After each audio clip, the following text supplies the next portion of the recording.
Welcome back to the Star Spangled Beauty Quilt Along. We are on the week of June 16th. We're going to work on our filler blocks, left and right border, and then I realized I left the scallop border off the schedule. I'm going to put that with this video. Let's start with our filler blocks. We're on page 44 of the instruction book. The filler blocks are pretty straightforward. I will film one and then the rest I'll do off camera. If you haven't already cut your blocks, you do want to cut them larger so you can do your quilting. It does recommend fusible on the back, and then after quilting we'll be trimming each of the blocks to its standard size, which is on page 4 to 5. We'll do that together at the end. The sample uses the following quilting designs. It says refer to page 52 for images of the quilting. This is what they're talking about, the images of the quilting on page 52, and all we're going to do is quilting. It gives us each block, the thread colors for each block, and the files. I put my fusible on the back of all of my fabrics, and I have some pins that I've written the numbers on. That way I know which block is which. You also want to prep your border fabric. It recommends fusible backing on the wrong side of your fabric and starching. I cut scrap batting to back all of these filler blocks. I've already loaded my light mesh cutaway and my hoop. I have an 8x12 hoop for this one. I'm on a baby lock meridian. Let's bring up our file. My file is on USB, and I need to find KDQ 407 stars 11 2x8. 407, that'll be stars 11 2x8. That's all we need for filler block number 1. Hit set and embroidery. This one is done in the navy color. I already have that on my machine. We've done lots of stuff like this before. I'll record it and set it to music.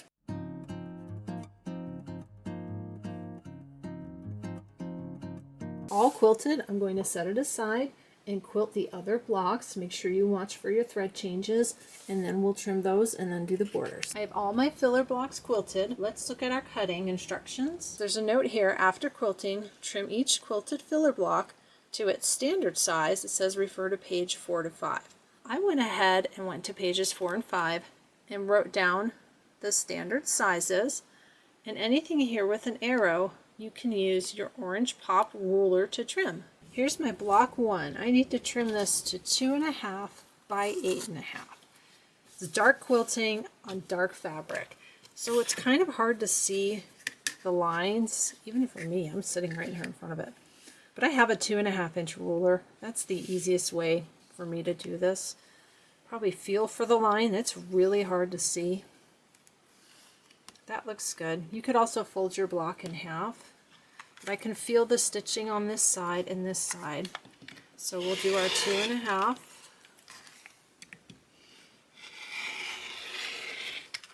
It might be a little crooked because my ruler shifted. I should have flipped the block. But you know how it is sometimes. You just want to trim it and be done. I'm going to go right over that stitch line. Here's where I just cut. I'm going to slide this ruler up 8.5 straight across the top there, and then I'll cut down here, and then that block is ready to go. Make sure that's straight. I have all my filler blocks trimmed. I kept my little pins on them, so when it's time to put them in the quilt, it's easy to know which block will go where. I'm going to put everything back in the bag. Let's start on our borders. Quick note on the borders: the instructions say to use the color Cobalt. This is the color I've been using when it called for Cobalt. I'm going to go ahead and quilt the borders with Navy. I don't think this will run out, but I don't want to take that chance. So I'll be quilting my borders with the color Navy. We're going to start with the left and right borders. It says before quilting, cut the left and right border fabric using the larger block by block quilting cut size, 2 inches by width of fabric. I've already done that. I did that in the fabric prep video. They're ready to go. I went ahead and put the fusible on the back. I need to sew them together. It says to sew all 3 strips together end to end. Let's talk about our borders. The instructions have us sewing all 3 strips together and then quilting one really long strip. That's fine, you can do that. I would like to get this done a little bit faster, and since I know this is for my left and right border, I would like to quilt both of them at the same time. Right here on the back of your instructions, you can see the finished size of the quilt is 20 by 60. This 20 by 60 includes all of your borders. We're attaching our side borders first. This is on page 49 and 50 in the instruction book. I already mentioned I've got the 3 2-inch wide fabric strips. It has us sew them end to end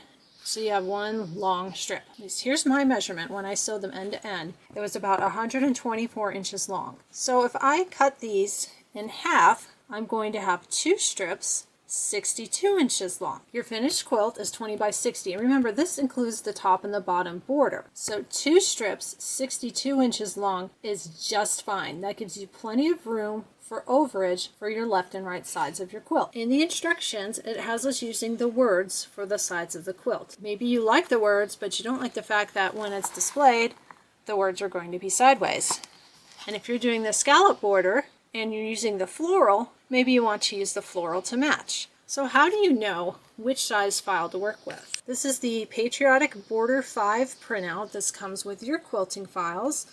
You can see all the different sizes that are available, and you have the words and you have floral. When we look at our instructions, it lets us know that after quilting, we're trimming to 1.5 inches wide. When you have that 1.5 inch wide border strip, you need to sew it into your quilt.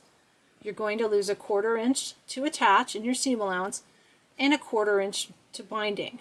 So you want to use a finished width of 1 inch. It also has that right here in the instructions. See how it says 1 inch width? Now it does say words. Again, you can use words or floral. Now we know we want the 1 inch width file. Again, the finished quilt length will be 60 inches. That includes the top and bottom border. I'm going to have 2 strips that are approximately 62 inches long. The biggest hoop that I have is 14 inches long. If I take 62 and divide it by 14, that gives me 4.42, which means I need 5 hoopings because you can't do 0.42 hoopings. Let's look at the choices. I'm at the top, which is for words, but these are going to be the same. 1 by 7, 10, 12, and 14. And if you go down to floral, 1 by 7, 10, 12, and 14.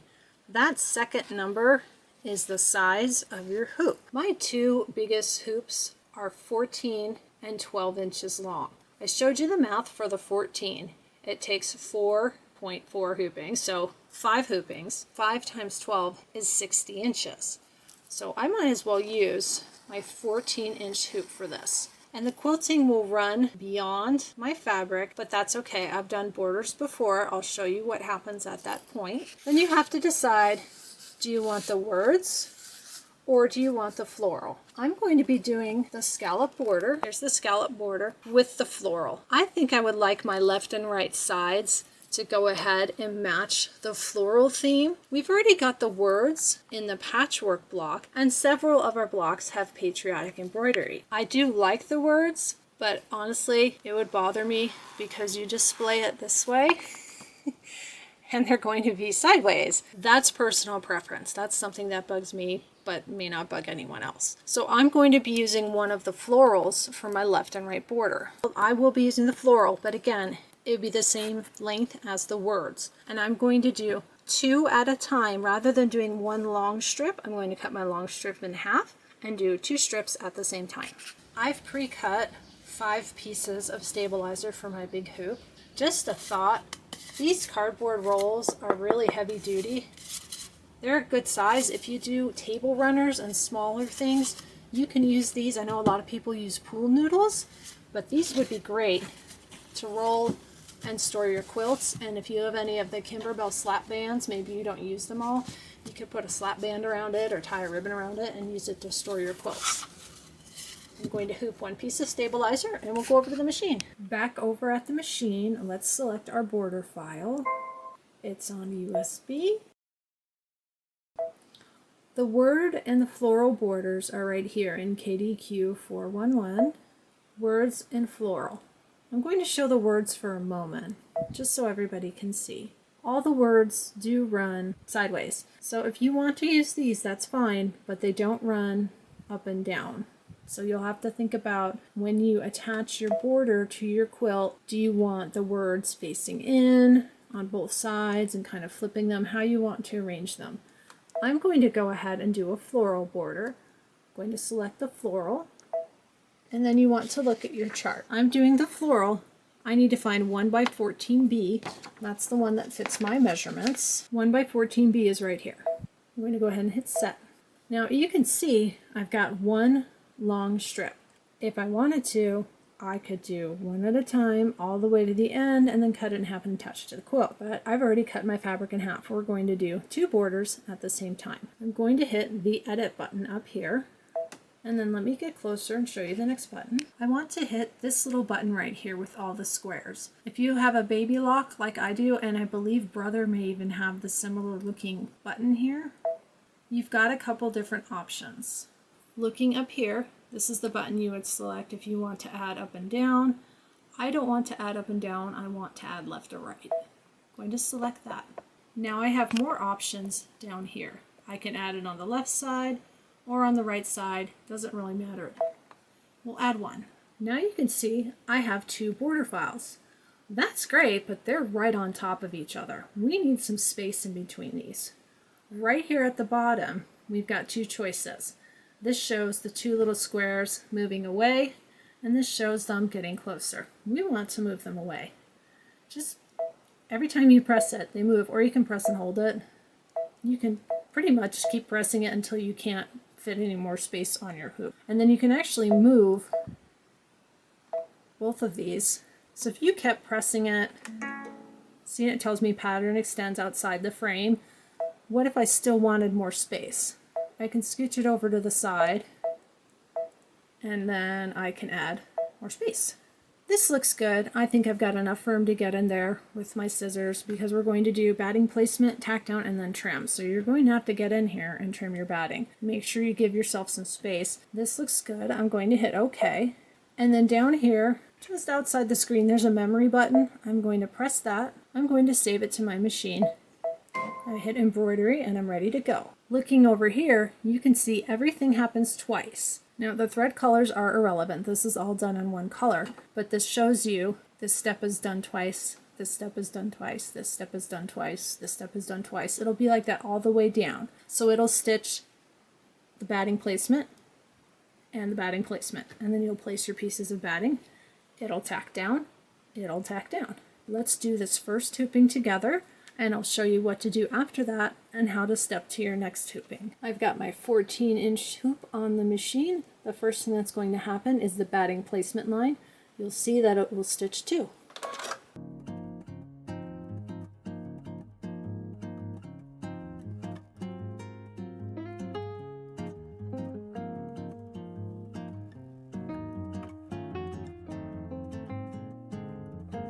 You can see I've got 2 placement lines. I want to take my batting strips, and they're longer than the hoop, which is fine. The extra can just hang off the bottom of the hoop. We do end up trimming them later.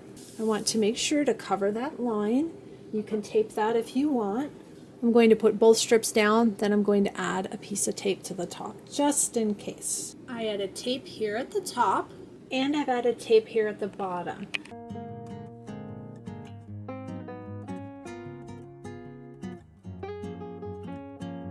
Both my tack down lines have stitched. You're going to trim all the way around and get rid of all of your excess batting. The parts that are hanging off, hold on to if you've cut longer strips because you're going to use them. One thing I didn't go over, and I apologize, it does give you a batting cut size here, and it tells you to cut your batting at 1.5 inches wide, and then it gives you a length. I just wanted to use strips. Let's move on to our fabric placement line. You've got your placement lines for your fabric. We're at the very top, the first hooping. It talks about using rolls of tape underneath here, here, and then in your 2 bottom spots. But since this is the first hooping, for the very top, I'm going to place a piece of tape across each one.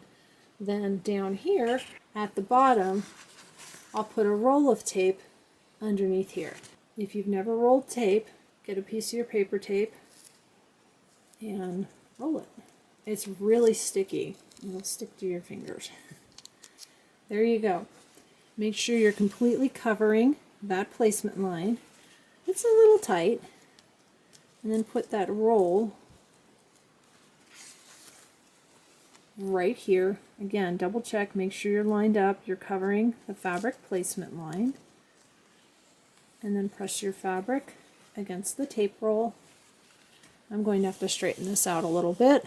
And then do the same for your other piece of fabric. Got my tape at the top and my tape rolls here at the bottom. The next thing it's going to stitch is a fabric tack down line.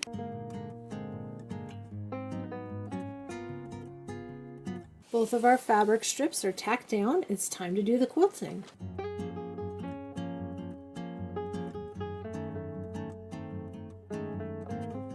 We are all quilted. We're going to take this over to the table and get this out of the hoop, and we'll go to the next steps. Here we are off the machine. You want to take your strips out of the hoop. We're going to cut away the excess stabilizer. Don't cut into your strips. You're not going to cut on this line. You want to trim right along the edges of your fabric, and all we want to do is trim off the stabilizer. Remember to pull your fabric up, take off the roll of tape, and then you'll trim it right there, just the stabilizer. Don't cut your fabric strip.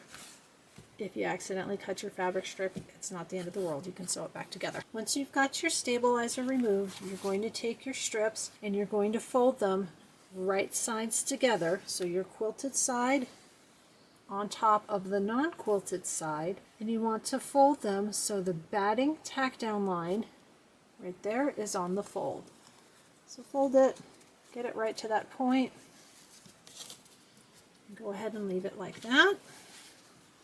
Same thing, right to that batting tack down line, right sides together, and leave it like that. I'm going to set these aside. We need to hoop our stabilizer again and then go back to the machine. Since I know from the first hooping I ended up with extra stabilizer coming off each side, and that had to do with the way I had to roll out the stabilizer in order to fit the length and width of this hoop. When I hooped it, I've got a little bit over here and a lot over here. My strips are going to be centered, so I'll have a nice big piece over here that I can trim off and save to use for something else. I'm back over at the machine. I've got my strips here that are folded and ready to go. Set these aside for the moment. The first thing we have to do is stitch the batting placement, the batting tack down, trim our batting, and then fabric placement. Exactly the same as before. I'll go ahead and play that and set it to music, and then we'll pick up when it's time to place our strips for the next hooping.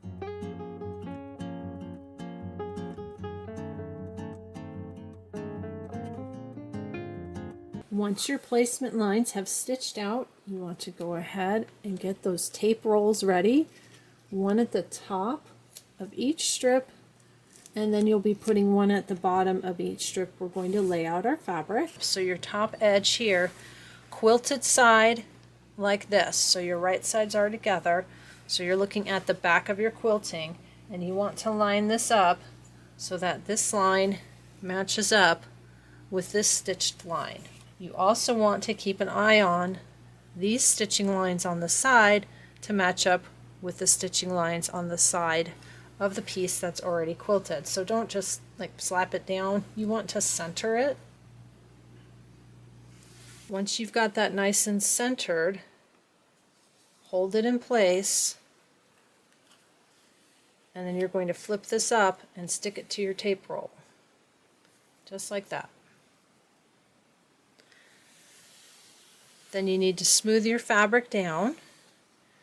Make sure these lines had lined up, and it tells you to align the sides of your fabric exactly with your placement line. However, the fabric strip is wider than the placement line. Just lift this up real quick. Make sure these are lined up. Does this little line, you'll be able to see it on your strip. There's a little stitch line here and a stitch line here.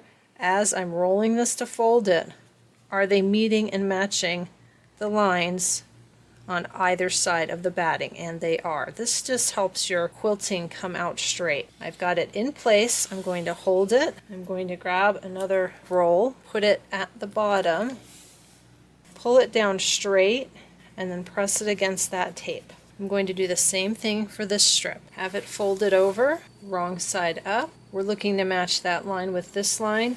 I actually find it a little easier doing it like this, because what you can do, here's the wrong side of the quilting, is fold it like this, Now I can see this stitch line, this stitch line, this stitch line, and this stitch line.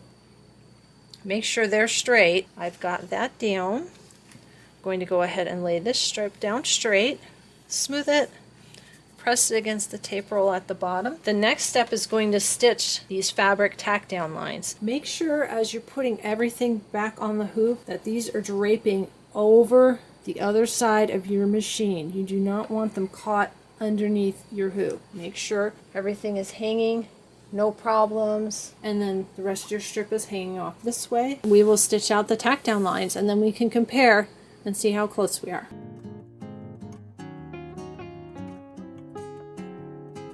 We're all tacked down. I'm going to move the camera, pick it up off the tripod. We'll go in for a close-up and see how I did lining up my strips. That looks pretty spot on. That's the strip on the right. Here's the strip on the left. See how these lines match up? That's what you want. Get them to match up or as close as possible. You can see here, that's where the tack down is. I'm not sure if it's shifted just because of the tack down, but gosh, it's not going to make a difference. Let's look at the other one again.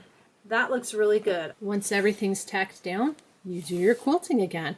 And then all you do is repeat the process. So once these are quilted, you'll take it off the hoop, you'll get rid of the excess stabilizer, rehoop, and do the same thing until you get to the end. I will go ahead and film the quilting here. After the quilting is done, the next thing you'll see is the setup for my last hooping. So work on your strips, get all the way to your last hooping, and then I'll show you what happens if you've got less fabric in your hoop, then that's going to quilt out.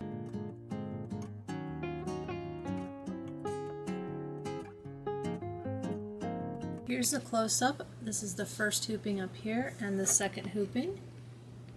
You can see what it looks like. It looks pretty flawless. Everything matched up beautifully. I'm getting ready to do my last hooping. You can see I have a very small amount left that I need to do the quilting on. And I do want to show you a couple of things. Here's the top of my strips. Can you see the little white that's poking through? I had this trouble before, and I did talk about in a previous video that I think if the fusible was a darker color, I probably wouldn't have that problem. I did change my needle partway through after the first two. Down here is the one I just did with the new needle, and it's actually worse. I'm not worried about it. Have a look at it. If this bothers you, two options.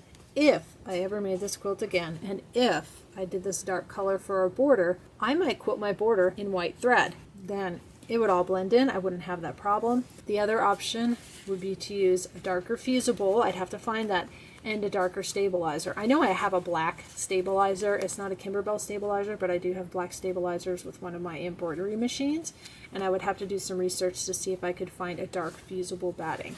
Let's look at what I have left to quilt. It's about 7 inches. You might wonder, well, why not just pick a smaller file and do this bit in a smaller hoop? Let me show you why. If you grab your printout, the Patriotic Border 5 printout, I'm doing the floral 1-inch width. If we get in here close and look at the top, they don't all start at the same point. They don't end at the same point either. They're designed to be continuous within that specific size. Since this is all I need to quilt, and I still have to use this file, I'm going to set it up. I'll do my batting placement and tack down and trim my batting, and then I'll bring this back on the screen and show you what I'm going to do with that. You can see I've already done the batting placement, tack down, trimmed my batting, and I have my fabric placement. My batting ends here and here. I went ahead and taped the entire bottom when it did the tack down so it wouldn't catch. Let's look at one of these strips. So we need to line it up just like we did before. Now that I'm at the very end, I'm going to put a piece of tape across the top here. Grab the tape, tape it across the top, and add the tape across the top. Here's where I am.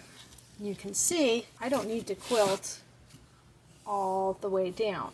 I'm going to tape these. Let's tape these across the bottom. I want to cover the entire end of my strip, and I want to get close to the end, about within ½ inch. Now I'm going to let it stitch the tack down, so that'll go all the way down. When it passes this point, I'm going to cut my thread, advance it until it gets to about here, let it stitch that part, do the same thing here, let it stitch till it passes, cut the thread, advance it, start down here and let it stitch up. Is there another way to do that? Yeah. If you have embroidery software, you could import the design into your embroidery software and crop off the bottom. I did look in my machine and I did not see a feature to just slice the pattern to lose the bottom part of the design. And I'm going to do the same thing when I quilt. When it gets down here, I know this very end, I'm probably going to cut an inch or more off of it. So once I start seeing it quilt here, I'm going to cut the thread, advance it, and then up, and then let it finish. I'm going to go ahead and let it stitch until it passes this, trim my thread, advance, and then let it stitch. Always keep an eye on your machine when things are going on and off the edges. Sometimes, even when you press everything down and it's good and secure, the foot catches that slight edge of the tape and it makes a mess. So keep an eye on it.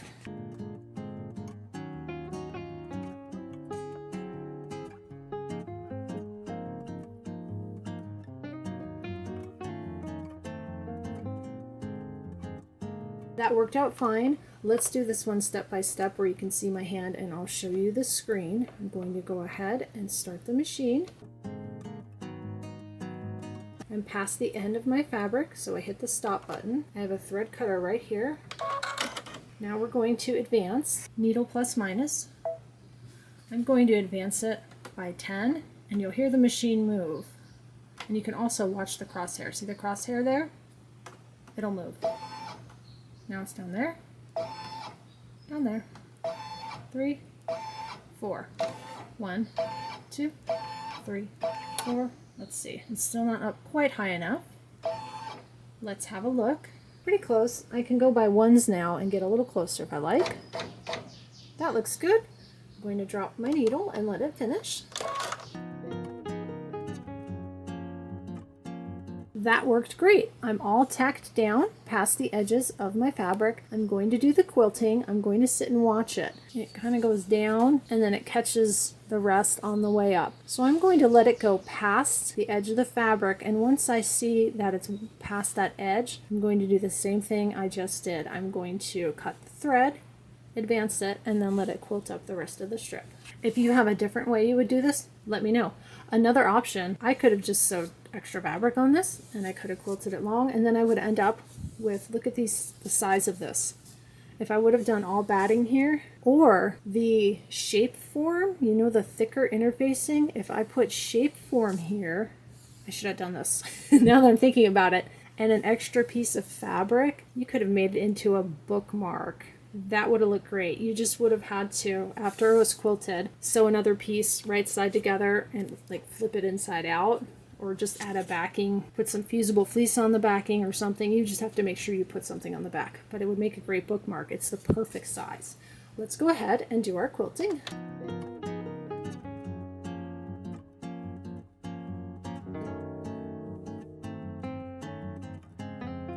All done. You can see I let the quilting run over just a bit and then I stopped it and I advanced the machine. I'd love to know if you have any other thoughts on how to deal with that. I didn't want to fuss with importing the design into embroidery software, cropping the design, putting the design back on the machine. It would take me longer to do that than to cut my threads and advance. I'd also love some feedback about the white poking through. Let me know if that happened to you. I'm using a regular embroidery machine needle, nothing special, and I'm using the light mesh cutaway and the Kimberbell fusible backing. I'm going to go ahead, get this out of the hoop, trim off the extra stabilizer, and we're going to do the scallop borders next. In the instructions on page 45, it talks about the top and the bottom borders. You have options. You have the scallop border or the regular rectangle. If you're doing the rectangle, it's just like we did before with the side borders. But let's do the scallop border. There's a separate file for your scallop borders. It's the Scallop Floral Border Exclusive. You can see there's 6 different design size files. Our border strips are 23 inches long. There's a 12-inch file. That's 2 hoopings because 12 and 12 is 24. That's the one I'm going to use. On page 2, you have the borders and sashing information chart. This is just like the chart we used before. I know I'm going to use the 12-inch because I can do that twice, and that'll get me through quilting the entire strip. And this time I may have to cut my batting. So here's the batting size. I need to make sure I have 4 strips because we're doing 2 borders twice. So you need 4 strips this size. I'll be able to do this in my 8 by 12 hoop, and I'm going to duplicate the design just like I did with the other border. Load your light mesh cutaway and we'll go over to the machine and I'll step through duplicating the design. We're back at the machine. We need to bring up our scallop border file. It's on USB. Star Spangled Beauty. This one is under border file. I'm going to use the 12-inch long, so the 3 by 12. Bring that up and I'm going to hit set. We're going to go to edit just like before. Before I can duplicate this, I have to move it. If I try to duplicate it now, it tells me there's no room because I already tried that. So hit the move button, slide it over a little bit, hit OK, and now we're going to use the same feature we used before, minus this button with all the little boxes. I'm duplicating sideways just like before. I'm going to add one right there, and then I need to stretch them apart just like before. It's the same procedure. And then if I want, once I've got both of them on here, I can move them again together and center them. Just make sure it looks like visually you have enough room to get in here and trim. For this border, when we trim our batting, we have to trim around the scallop, so make sure they're not too close together. It'll be hard to trim. I've got this ready. I'm going to go ahead and save it to my machine just in case. And now I'm ready to start. And again, you can see everything happens twice. Here's your batting placement, batting tack down, fabric placement, fabric tack down, and the quilting. It just doesn't fit on the screen. There's one more at the bottom.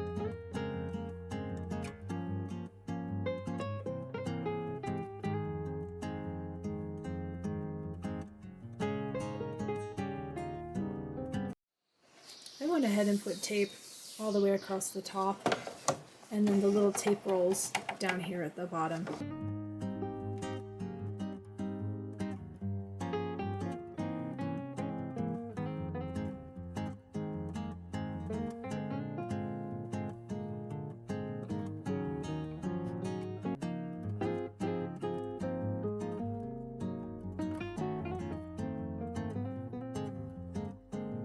We are all quilted. I'm going to go ahead and get this over to the table, trim off the excess stabilizer just like we did before. Load your stabilizer one last time, hand tighten, screwdriver tighten. I'm going to take this back to the machine. I'm going to just stitch out until we get to the point where we're going to add our first strips. You just saw me do that. I don't need to set it to music. I won't record it. We'll be back here in a moment. We are back at the cutting table. We're going to get our last 2 pieces of border lined up for the very last thing on the embroidery machine for this quilt. It's really exciting. I fold it and I'm looking for that outside stitch line, the outside stitch line, looking for the line here and the line here. They're nice and matching, and then I slide it and then I look to make sure that that top line matches. That looks good. I'm going to put a piece of tape here and here. Here's my first piece. I'm going to go ahead and pull this up and have another final check. That looks good. And then I'm going to put down a piece here. And let's do the next border. I'm going to tape all the way across the bottom. I just found an advantage to being short on my fabric. I can see the stitch line. I can hand crank my needle. That is spot on. That is touching that bottom corner. I am all lined up. Fabric is all tacked down. This is it, home stretch. We need to quilt our 2 last pieces of border fabric. If yours is like mine and you've taped across the bottom, watch it while it's going over the tape, just to be careful. Here we go.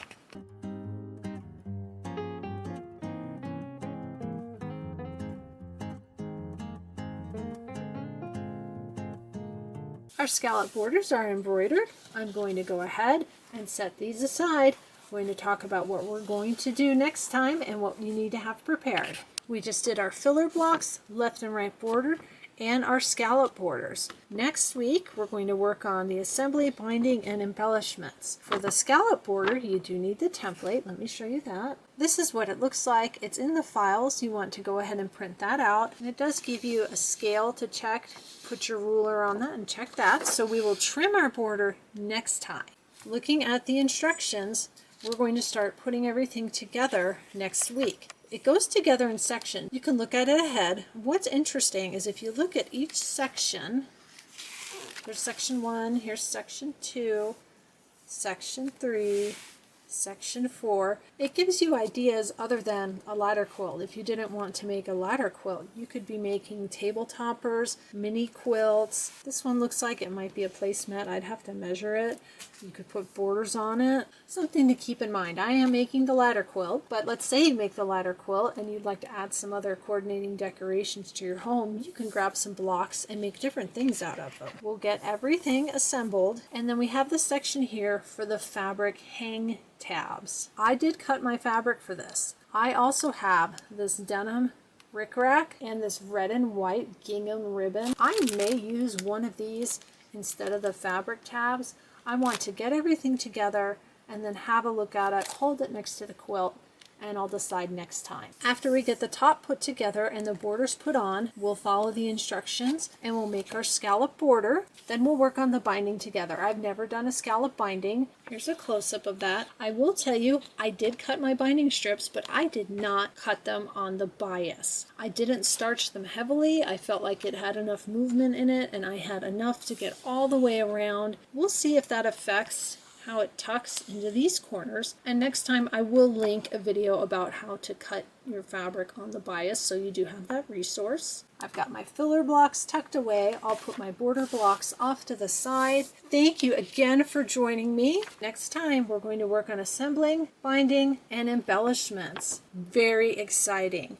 If you have any opinion on the rickrack, the ribbon, and the fabric tabs, let me know. I'd love to hear it. And I also would really love to know if anyone else had problems like this with the white poking through, what you did about it, didn't do about it. We've got one more week to go. Please make sure to like, subscribe, and share my channel. There's lots of Kimberbell Hoop Studio. I'll have the new one coming soon. And Perfectly Pieced. I'm working on the Perfectly Pieced birds right now, working through those projects, but I will have new Perfectly Pieced coming soon as well. Thanks for watching. See you next time.